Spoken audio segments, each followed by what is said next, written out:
क्या नजर आते हैं कि ये सच्चे हैं, लेकिन असलियत में देखा जाए तो ये सच्चे नहीं, ये झूठे हैं। ये हमारे नसीब को बनाने वाले नहीं कि ये हमारे जीवन को बिगाड़ने वाले हैं। तो इसलिए संतों की वाणियां हमें सुझाव देती है कि इंसान का नसीब उतनी बार बदलता है कि इंसान का नसीब उतनी बार बदलता है कि जितनी बार वो श्री गुरु महाराज जी का नाम लेता है। कि श्री गुरु महाराज जी के नाम के अंदर कितनी समृद्धता है, ताकत है। जो श्रद्धा, विश्वास, भावना से, शिद्दत से गुरु महाराज जी के चरणों में चलकर आता है तो गुरुदेव उसकी सोई तकदीर को जगा देते हैं। तो इसलिए श्रीमद् भागवत के अंदर कितना सुंदर शब्द आया कि हम दुनिया के जितने भी भौतिक पदार्थ हैं जो आंखों से देख रहे हैं, तो ये सब नाशवंत है, नश्वर है। तो इसको इकट्ठा करने का लालच ना करें। ये दुख रूप वस्तु का मनमाना संग्रह ना करें। विश्व से विरक्त होना लोक परलोक दोनों में सुखकारी है।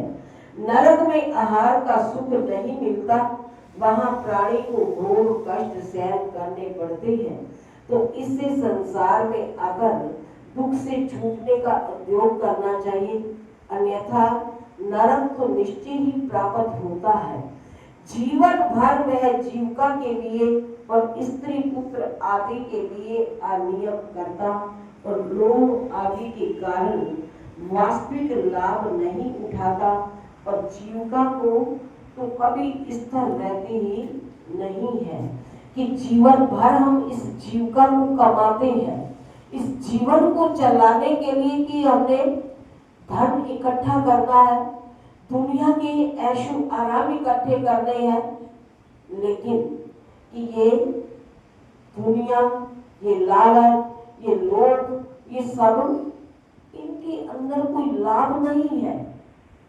कि ये तो केवल देखने में हमें सच्चे नजर आते हैं, लेकिन इनके अंदर कोई लाभ नहीं है। कि इनसे तो दुख ही दुख मिलता है। अंत में कृषक के बूढ़े बैल के समान वही परिवार जिसके पोषण में वह जीवन खपाता है, वृद्ध होने पर उसका तिरस्कार ही करते हैं। देखो कि ये जीवन के अंदर कितनी अवस्थाएं होती है।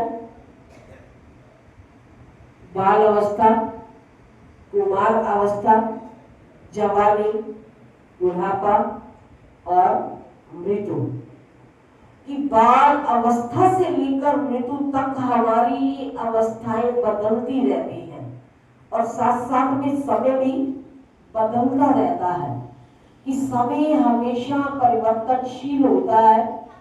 कि जैसे जैसे हमारी अवस्थाएं बदलती जाती हैं तो ये परिवार वाले वैसे अपने आप को बदल लेते हैं। कि जब तक इनका मतलब सिद्ध होता है हमारे से, तब तक सारे क्या नजर आते हैं कि ये भाई भी मेरा है, बहन भी मेरा है, ये परिवार भी मेरा है। अगर किसी कारणवश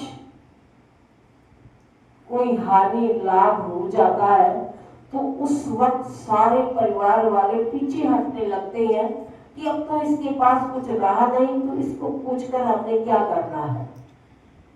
कि जब अवस्था आ जाती है चौथी बुढ़ापे की, तो उस वक्त क्या करते हैं परिवार, जिसके पोषण से वह जीवन खपाता है, कि पूरा जीवन अपने परिवार के ऊपर न्यौछावर कर देता है, तो वही परिवार वाले उससे मुख मोड़ कर चलते हैं।